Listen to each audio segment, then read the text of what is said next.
If you like terminal-based coding, you've probably heard of Neovim and Helix. Both are fast modal text editors, but they take very different approaches. So which one is actually better? Let's break it down. So Neovim is a modern fork of Vim focused on extensibility and plugins. Developers can customize nearly everything using Lua scripts and thousands of community plugins. Some of its pros: huge plugin ecosystem and community, extremely customizable workflows, and compatible with many Vim configs and tools. However, it requires lots of setup and configuration, and beginners may spend hours installing plugins. It's best for developers who want full control and highly customized coding environments. Helix takes the opposite approach. It includes many IDE-like features built in by default, like language server support, auto-completion, and multi-cursor editing. Some of its pros: LSP, syntax highlighting, and completion built in, multi-cursor editing, and modern UI, and works well without plugins or heavy configuration. However, it has no full plugin ecosystem yet, and it has a smaller community than Neovim.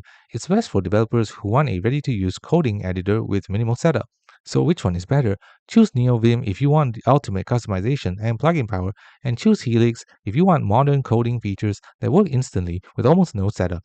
Thanks for watching. Don't forget to like and subscribe for more videos.